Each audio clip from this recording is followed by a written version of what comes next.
funding because, you know, the state funding freeze is putting a tremendous amount of pressure on our budget, as are many other things. So we've never been busier, and my intern has been absolutely invaluable because he is proactively, and that's the key word, really looking for ways to be helpful to the office. We have him participating in our staff meetings, and he comes up with ideas, and we schedule some one-on-one time to talk, to follow up on some of the things he heard mentioned, to offer ways he can be helpful. And that is the kind of initiative that I think an intern really needs right now. You can't sit and wait to be served and to be asked to do things. You really need to step up and volunteer.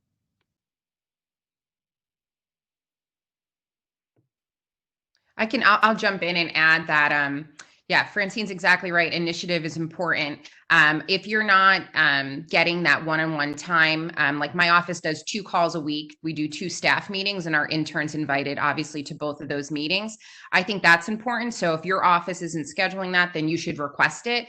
And anybody on my staff, whether they're an intern or just a regular staff member, when they do that, for example, if we're doing a particular project, I'm like, thank you. That's exactly what we need, is you to check in with me on where we're at and see if we're hitting our benchmarks along the way.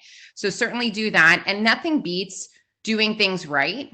You know, so you really still, Dean mentioned how everything is, there's a lot of things that are more written based now. And so you really need to make sure you're doing well on your editing, and that even if you have somebody review something, you know, I still encourage, I know that we're in such a digital age now, but the best editing is printing a document out and going by line.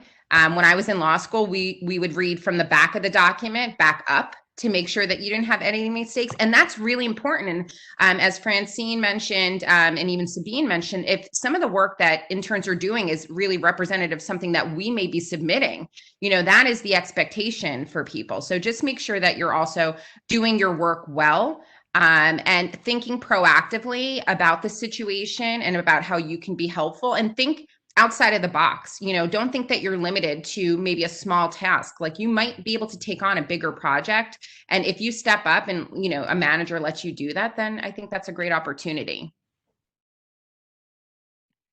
Sabine or Crystal, either one.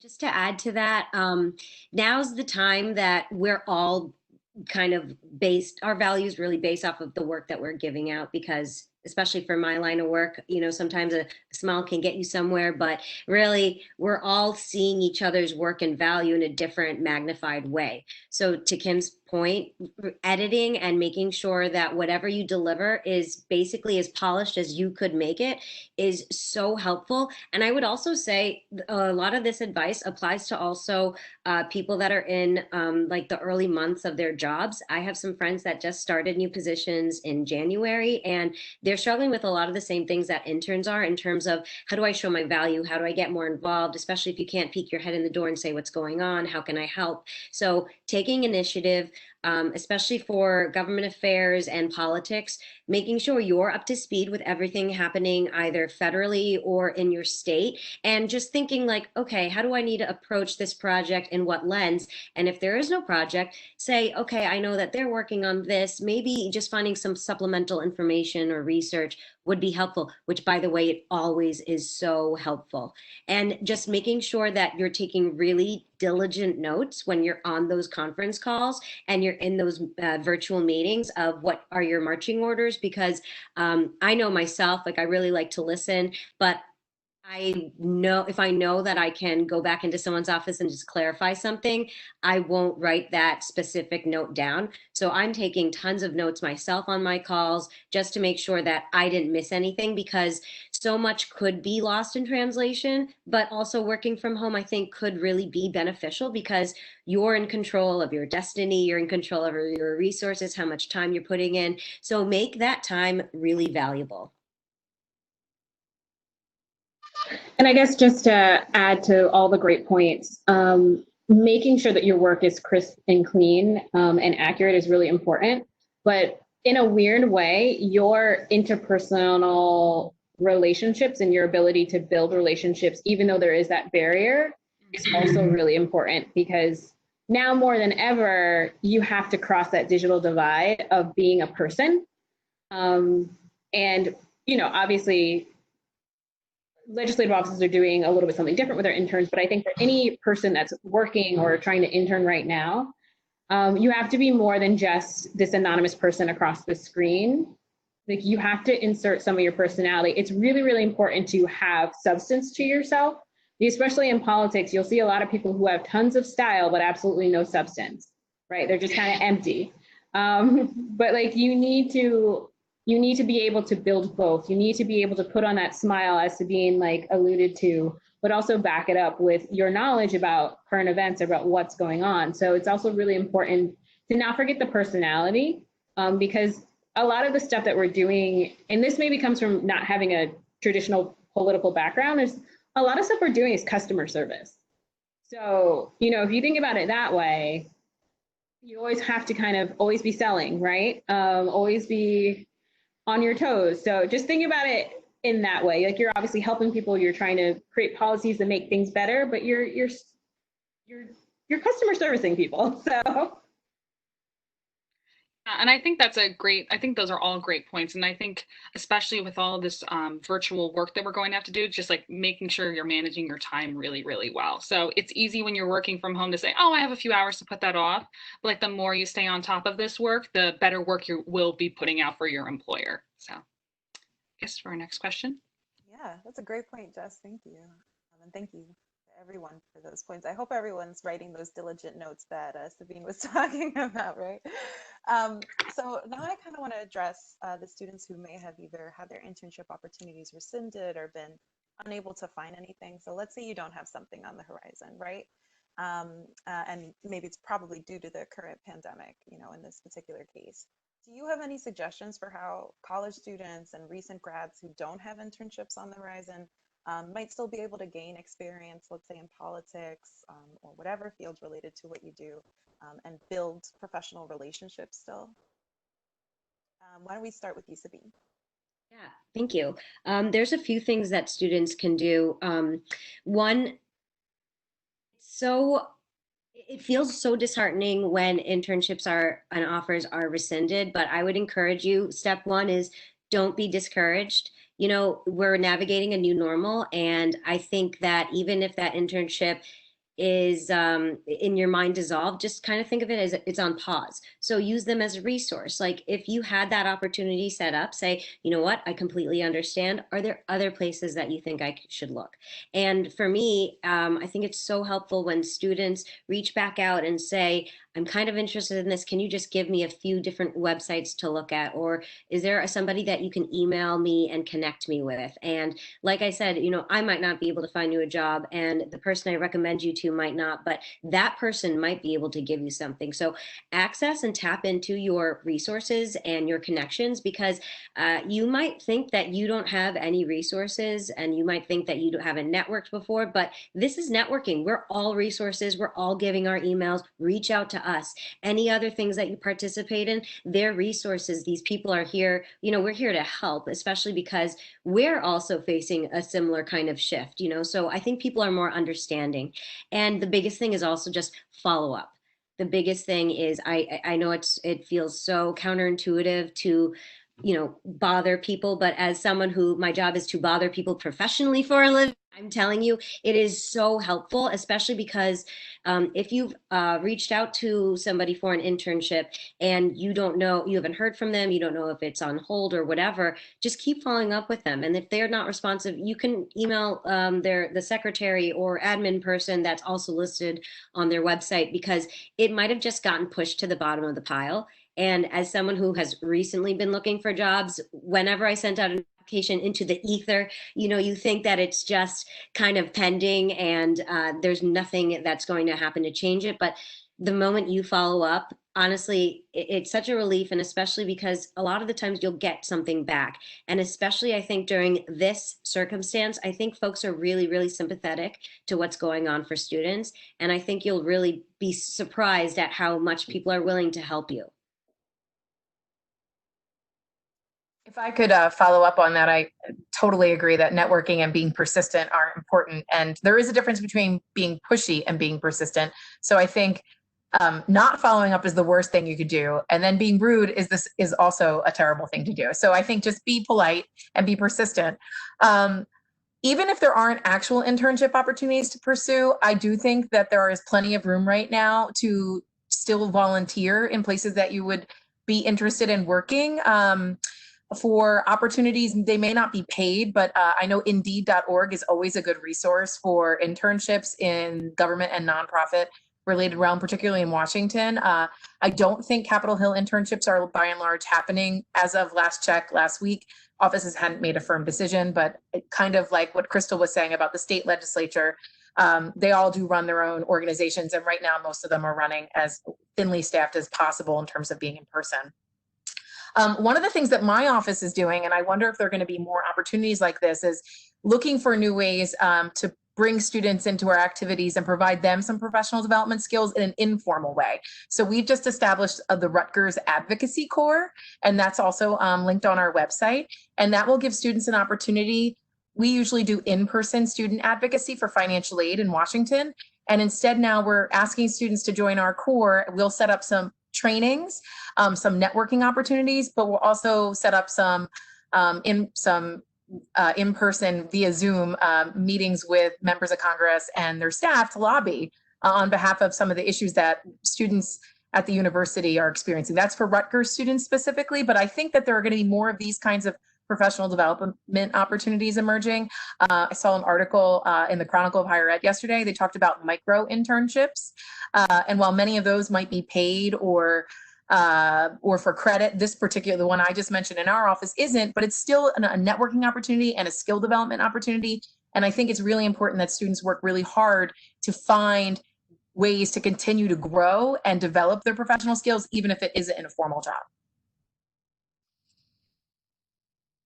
And I just want to add to what Francine said about all the opportunities she mentioned towards the end. What's so important about them is that you capture them properly on your resume. So don't think that because you did something that was just a one-time conference that it doesn't count. You really do have to be able to effectively communicate what you've done on your resume, on your LinkedIn, in a cover letter. And so put this out there. The recommendation the requirement I always do for my interns is before they're done with their internship, they have to give me what they would put on their resume for my internship. And my response is always like, this is not like, do you know all the things that you did? This is not all that you did. So I always go back and push them on that. So just make sure whatever you're doing, if you're a part of, if you're part of a webinar, if you go to a conference, and those are the opportunities you're doing to build your, professional skill set, capture those because people will understand why you're doing that during this time. Great point. Crystal, would you like to add? I think everyone brought up some really great things. Again, from a district office perspective, and I think Francine mentioned it, there is something to be said about being persistent because we're getting inundated with a lot of emails right now and a lot of phone calls. I mean, right now, yes, obviously, because of everything that's happening, but when there's not a pandemic, we're getting a lot of stuff coming into us. So, someone who calls and emails, I'm reading all these emails and I will say, oh yeah, this person wants an internship. And then something will explode legislatively and now I'm gone. I'm worried about something else. So people who circle back, but in a way that's appropriate, like they've read the room and they kind of circle back at, the correct frequencies. It's like, oh yes, so-and-so wanted an internship. Let me get back to them. Let me get them on the phone and see what they want to do. And then the process starts. So, especially our legislative offices are generally very small. They're usually about maybe 3 or 4 people, sometimes less. So, we're used to doing a lot of things. So people who are persistent, it is very helpful because it's not that we're ignoring you. It's just a million other things have happened, probably in the 5 minutes you've emailed. So So just being that persistent person. And then for people who have had stuff rescinded, I think it's still really important to continue to volunteer and just keep yourself active in a way that works for you. I mean, this is a really strange period of time. Realistically, we're all undergoing this mass trauma. So if you need to not do anything, also fair, like don't do anything, take a minute to breathe.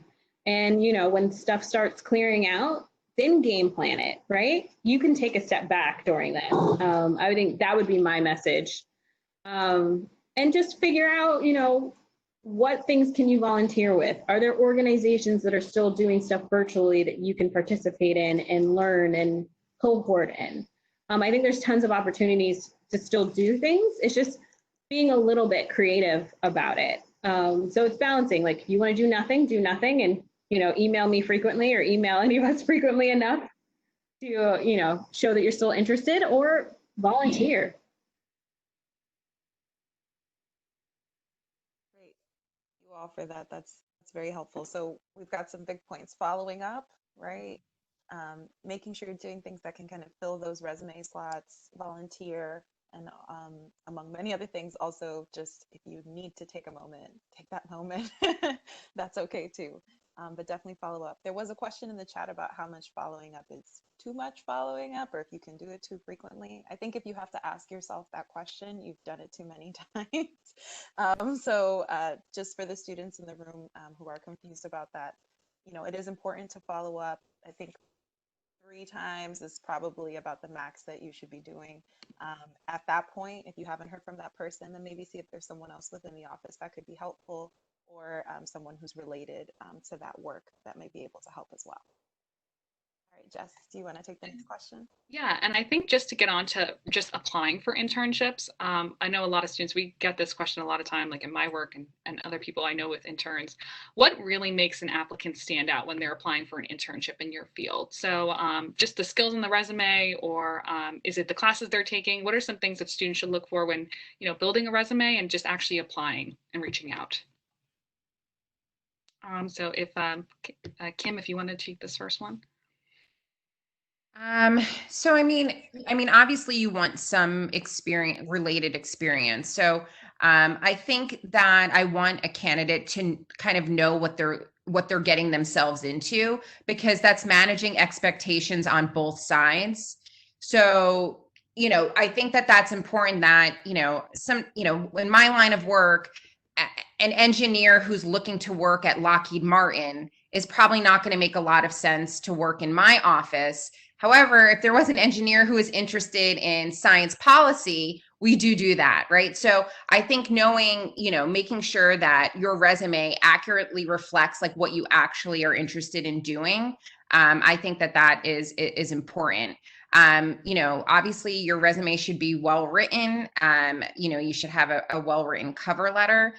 Those are all important. I find it, I think it's, good if you have a cover letter that's specifically related to my office and my work, as opposed to something very general. Like, I'm just looking to get more experience, is not the most compelling. I'm not, like hawkish at these things, though. I don't want people to feel, scared or intimidated, but I'm going to look at your cover letter and say, oh, wow, you really took a look at my website. You really saw what I'm doing, or maybe you saw me on LinkedIn. So that's something that I think, creating that, those specific details, I think makes a candidate stand out. Sabine, if you want to follow up on that. Yeah, definitely. I look for a lot of different things depending on the candidate. A big thing, especially now, is, like Kim said, being able to convey what you've done and launching that into why you're interested in working in that place. I think sometimes I've seen some resumes where it seems unrelated, but I meet them and they explain a beautiful policy train of thought that I wasn't privy to. Or I see all of these like really specific policy issues. And for me, since I do contract lobbying, I do a little bit of everything. So I'm basically looking for a skill set that allows for a person to be adaptable and shows me that they can critically think on their own. So that can be in the form of classes. And I also discourage my students and mentees to have intro courses, because it just implies that it's an introduction and it's a really surface level kind of not in-depth class. And if you tell me that you took that class and it was great, that's wonderful. But that's actually something, then if you feel is really important, then bring that to our phone interview. And I think that when I see a resume, I want to be interested in what I'm seeing, but I want you to be interested and passionate. So when I have somebody that's like, I volunteered for the American Cancer Society, it has nothing to do with what I want to do, but my grandmother and was involved, and I, whatever it is, I want to see that you have that passion, because that can be perlayed into what I'm doing and into the work that we're producing together. And I would also say, even when cover letters aren't required, I really do strongly encourage always a cover letter. I very rarely take an intern without a cover letter. Or if I like the resume enough, I ask them to write one for the interview. And they're not really that daunting. The basic breakdown is a little bit of who you are, why that specific internship is applicable to you, and then why you think you could do well there, and then conclude it. And there's just like maybe two sentences in each of those paragraphs that you can change and adapt, because if I get a generic one, you might as well have not sent it to me. So really making it unique to you, and you don't have to use color or format to be unique. Really, the words on it should speak for itself. And don't be discouraged if you only have one internship or one volunteer or something like that, because you bring value just in the fact that you're trying to bring professional experience to yourself at a young age. So we already believe you, so you're already a foot in the door. But really making it about you and your passions, and how that could convey, and bringing that energy to, my workplace, that's kind of what we're looking for. I so agree with the need to have a cover letter, even if it's not requested or required. That's your chance to tell your story, to create the narrative about not why you're the best person maybe for this opportunity, but why you would really help the firm, the organization that you're applying to. I see a lot of resumes and cover letters, and first, I'm surprised at how many have typos. I'll be honest, I am a hawk and I throw them right in the trash. If you can't send me a clean resume and cover letter, why would I trust the work you're going to do in my office? This is your first impression. This is your chance to get it right. The other thing that I see are a lot of people talking all about them and never flipping it to, well, how does this connect to the place I want to work?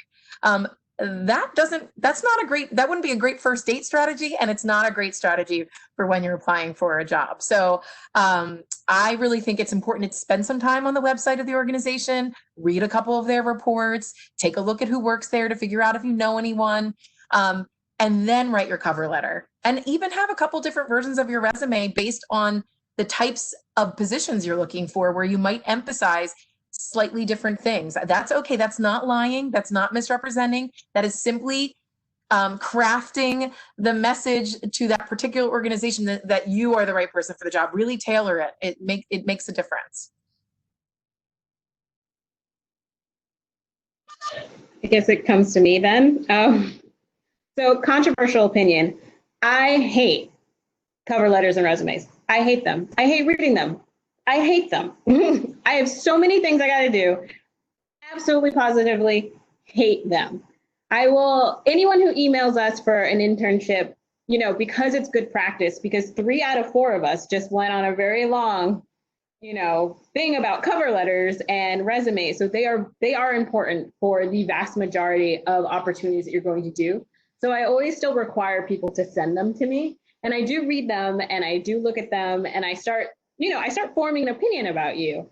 But for me, it's like when I talk to you, that's when I kind of make the decision. So the cover letter and the resume are really good tools to, weed that out. So as Francine said, you got typos, you're out. I'm a little bit more forgiving, because I want to see, like, maybe English isn't your first language. Maybe, you are undergoing some sort of hardship when you wrote this and you don't actually have a computer. Maybe there's some circumstances to mitigate, some of the stuff that's in any errors or typos that I would see.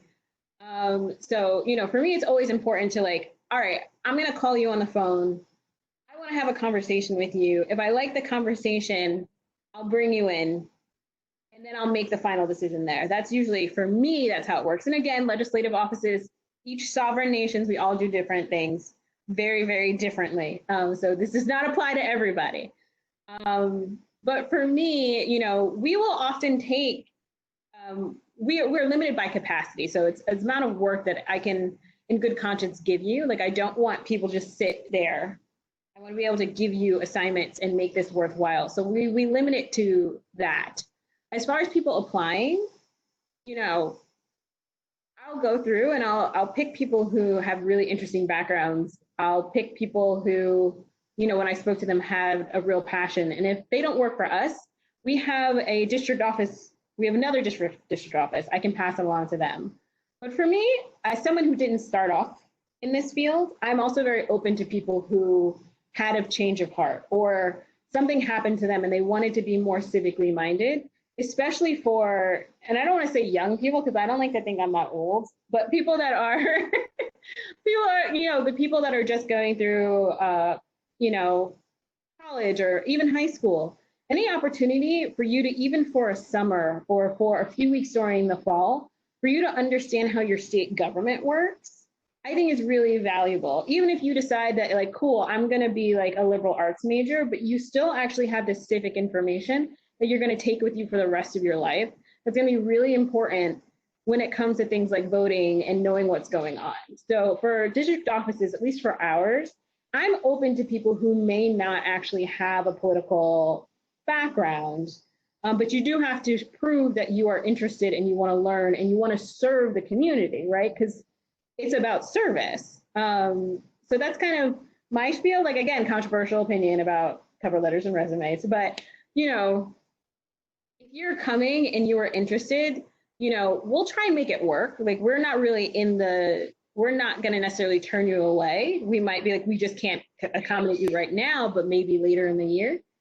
That's kind of what we'll do in a district office. So not that we'll take anybody, because if you're trash, please don't come, but we'll take a lot of people. We want you to have this experience. So these are all great points. Great point in the where we would say, oh, everyone just say the one word in front of each other and just say cover letter, must have it. No, but I think those are all really great points. And, really just having passion and confidence, when you write your resume and when you write your cover letter, that's you on a plate. And that's the only thing they're going to see. Just have your own confidence in your own skills, and that's going to come across really clearly. So I think we're going to be coming up to our last question, and hopefully having one or two questions from the Q&A as well. But Cristobal, why don't you hit us with our last question for our panelists? Sure thing. And so thank you all for this. We're just a reminder, we're having a session next week on sort of networking, mentoring, and the sort of more detailed nuances or nuisances of what's going on as you're applying now. So resumes, cover letters, all that stuff, we'll be getting into the details next Thursday, and you'll be sent the registration link for that as well if you'd like to attend. So if you have questions about those specific things in the chat, I just let you know that we'll address them next week. So just moving on, just to learn a little bit more about you and what advice you'd have. We're wondering if you could tell us about a time in your career where you've had some unexpected life events change your career path. Obviously, it would not be the same as this because I'm just going to assume that none of us have lived through anything like this before. But the idea of being thrown off course, right? Maybe you had a plan and things sort of changed paths. What advice do you have for students that are currently going through these really big shifts in their plans and preparations for public leadership and or for future careers, and what advice can you give them based on your experience? Why don't we start with you, Kim? Okay, so I think since I was little, I always wanted to go to law school and be a lawyer. And I always was interested in leadership and politics too. And so when I was at Rutgers, I was a student leader, and that's how I met Francine. And so to out her age-wise, she was my intern supervisor. But I was doing the LSAT that summer, and she was like, I don't think you really want to go to law school. Like, you just don't seem like that's matching your personality. And I'm like, you don't know anything. I always want to go to law school. So I did go to law school. I will say, before I went to law school, I did do Teach for America. And for those people who are interested in experiences like that, they really do change your life and your perspective on things. And so after law school, I went and I worked at a big firm. And then the financial crisis in 2008 happened, and then I was laid off. So I lost my job. And so at that point, I had to make the decision of, am I going to find another legal job, or am I going to do something else? Because I hated my legal job, right? I just didn't like to go to work every day. I was like a mess. And so of course, I talked to Francine about it, and we talked a little bit about what my opportunities might be. And then I talked to somebody else I had interned with and asked them what they thought. And they said, well, we're actually about to pitch a new client. And the company I interned for was the company I'm at now, which was CN Communications. And they said, we think you'd be great if you took part in this pitch. And I was like, what is it about? And they're like, it's research and development. And I was like, oh, I kind of know about that because when I interned at the Rutgers Office of Federal Relations, we talked about NSF and DoD funding and things like that. So I had like a little bit that I could add. And then I ended up doing that pitch with them and then getting hired. And so now I'm 11 years later, really, full speed ahead, doing a lot of work in STEM education and research and development advocacy here in the state, where if you asked Francine 10 years ago when I talked to her, she's like, what do you know about that? I'm like, well, I don't know a lot, but I'm learning. And I had a real passion for education because of my Teach for America experience. So I was really scared because I invested a lot of time and money in it. In going to law school. I'm a first generation college student. It was all on me. I paid for everything, on my own. I'm just about done paying for it now, which is great because I have to start saving for my kids. So I'm right on track for that. But it was scary, but I really recommend leaning on mentors in your life. Francine has been such an incredible mentor to me. Professors, people, older colleagues, anybody that you can reach out to, and you'll get good advice. So I encourage you to reach out to people, especially right now. People want to help and support you. Can I go next? Because I want to say how proud I am of Kim, but also, I was going to say I told you so, but now I have to say how proud I am of you. And there's something in what Kim said, which is the fake it till you make it. I think we all have to do that at points in our life, and that's okay. Like Kim, I'm a first generation college graduate. I moved to Washington for a White House internship in 1996. Now that we all know how old I am, right after graduating from Rutgers, and a week into my internship, my mom died suddenly.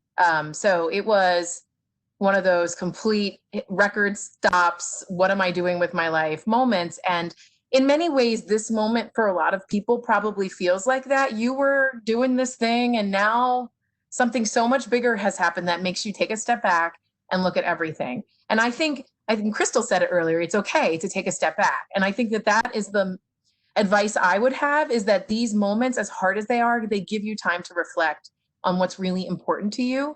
And it's okay if you change your mind. It's okay that you thought you wanted to do one thing and now you're really not sure, and you have a different passion or drive, or you're lost right now, and it's okay to dabble and figure out what that passion and drive is. My father was like, get your butt back down to Washington. You put so much on the line. And I'm grateful for that encouragement, because it was that moment where I could have gone in a totally different direction. And my White House internship changed my life, and it was amazing. And it was unpaid, and it was scary because I was living on a friend's couch. But those are the kinds of risks you have to take. And this is a risky time for everyone.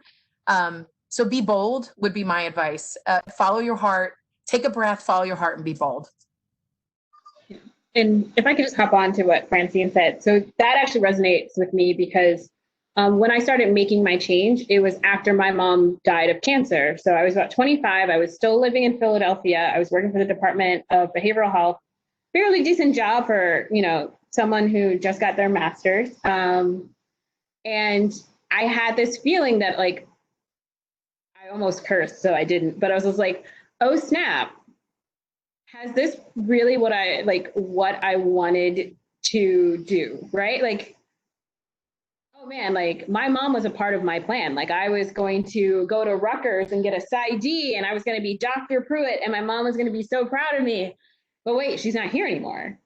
So it was just do I want to do this? So I actually had to futz around. I wound up going to get another master's to buy myself some time to figure out what I wanted to do. And it wasn't until I got a really terrible job at a place that I will not name, but it is in New Jersey, that I realized that my path in behavioral health was no longer what I wanted to do, because the system to me was so broken.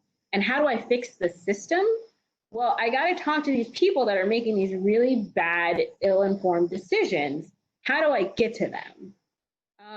So that became kind of my process of, I joined something called the New Leaders Council And it was really helpful because a lot of them had political connections, and I was in a cohort with them. So, you know, they're talking about state legislation and all this other stuff. And then I realized, like, I don't know jack about Jack. Like, I don't even know who represents me.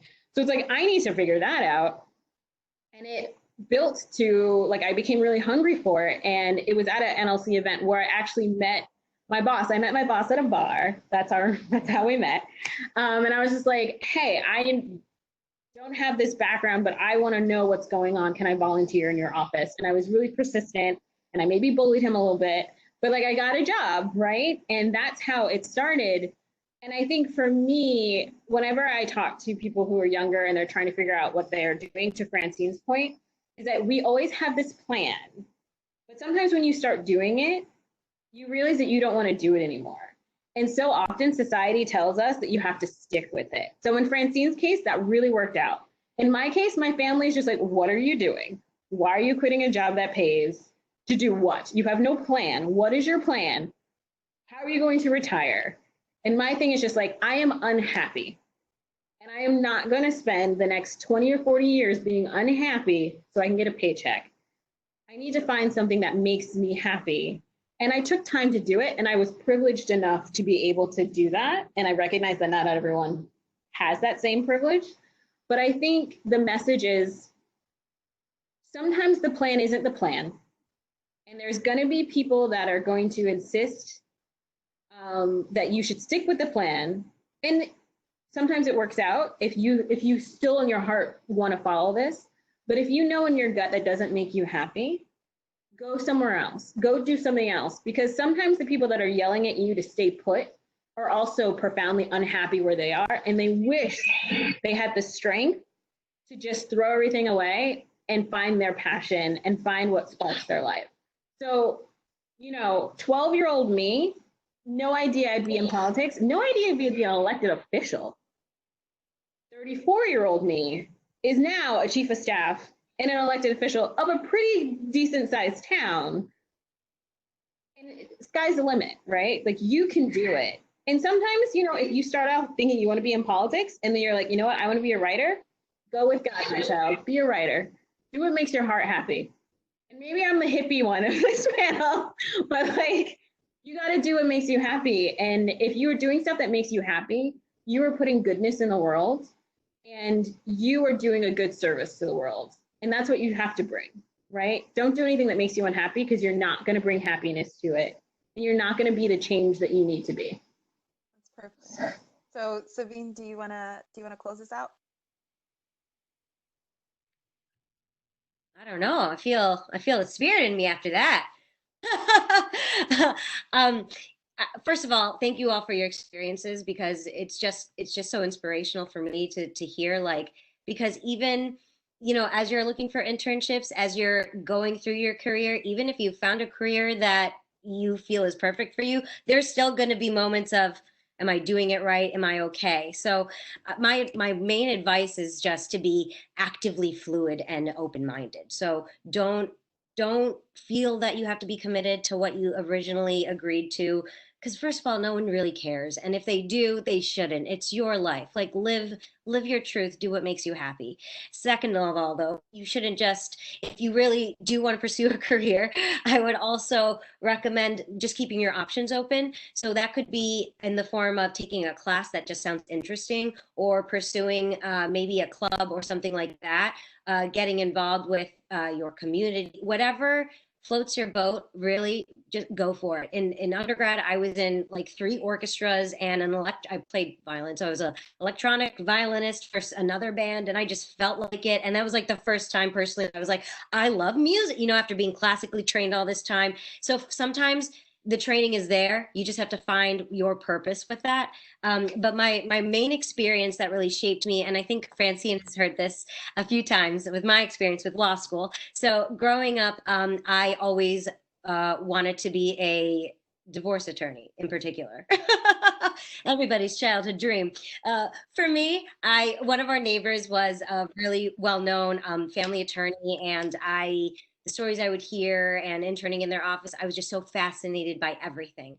And I was like, this is exactly what I want to do. And my mom's like, that's not the happiest thing I want to hear from my 9-year-old, but she said, actually, why don't I pursue I think art? And my dad was like, why don't you pursue comedy?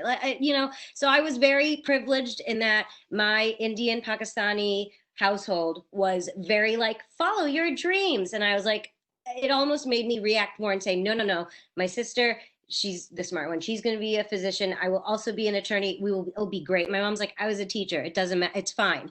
So I had to personally go through an awakening of what did I like about being a divorce attorney. And the real thing is I really liked human nature at its rawest. I really loved dealing with those personalities. I loved seeing the grittiness of how these emotions can dictate decisions. And then as I went to college and I worked for a councilman, I realized I really liked this thing between law and government, and I could see kind of bits and pieces of human nature involved and personality in fact affecting something, but I didn't know what that something was. And so I discovered it was policy. And public policy is still a pretty new degree to pursue. A lot of folks don't really know what it is. And it was very different when I applied in like 2011 to grad schools. And by the way, each grad school has different public policy programs too. So you can really shape it to be what you want.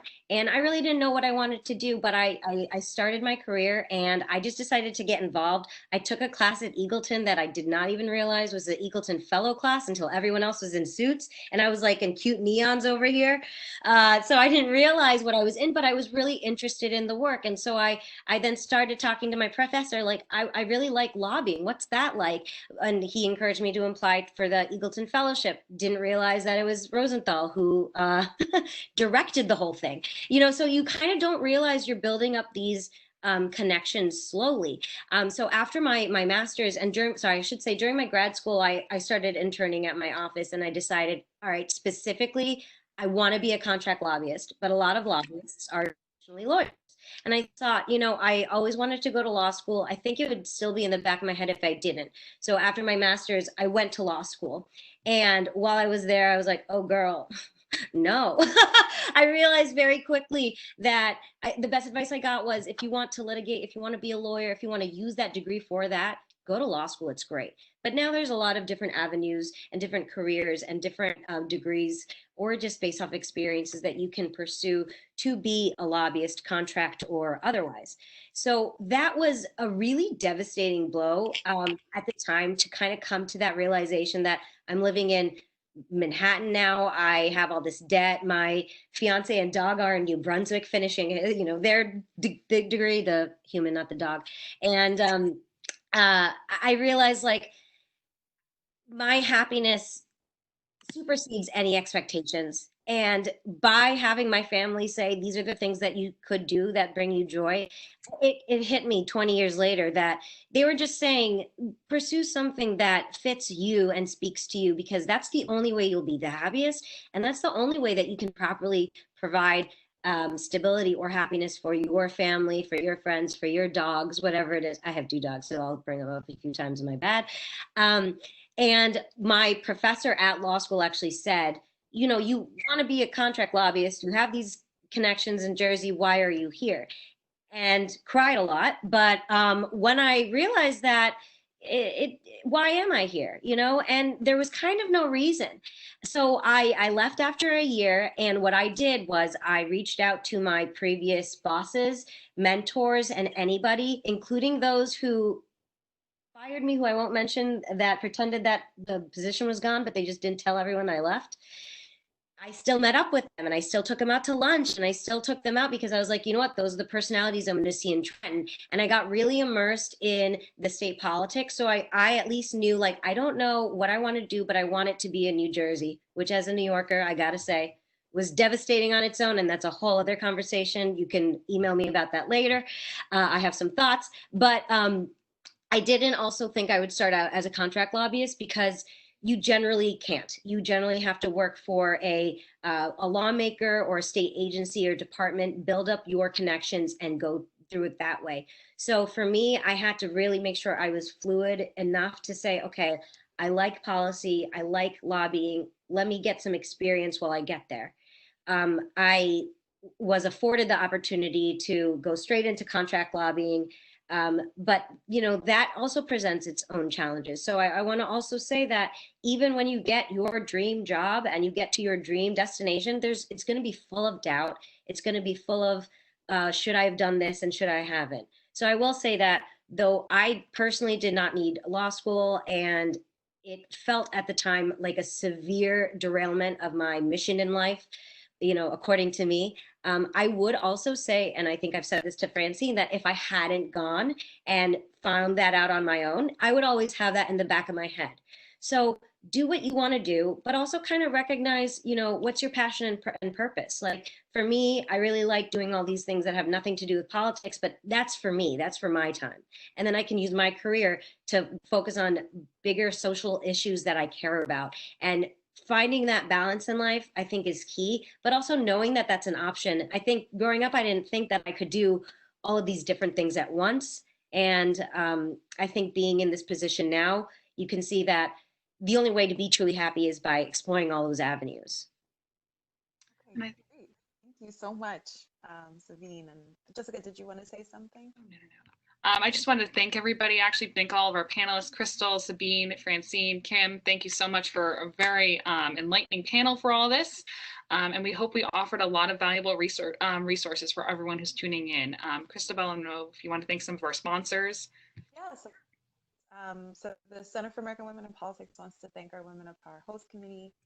We also want to thank the New Leadership National Network, our program, New Leadership, which is for college women interested in public leadership. Is unfortunately not being held in New Jersey this year, but our partners all across the country are all offering resources in their own way, and that's how we came together for this event. So thank you for that.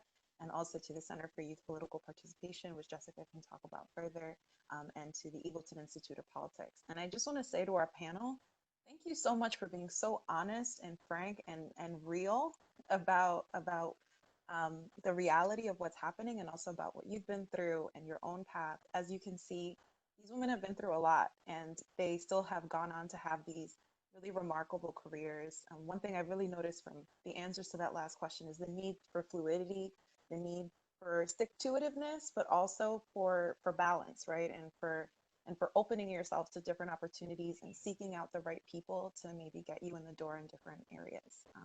So just thank you all so much for that. And just to follow up, we will be having our next panel next week with some people from Rutgers Career Services. It's going to be next Thursday via WebEx again at 11 a.m. So that's May 21st at 11 a.m. So we hope you all can tune in. Thank you all so much again for participating. We really appreciate it. Thank you to our attendees for participating, and also to our sponsors. So thank you all so much, and have a great afternoon today and enjoy the nice weather.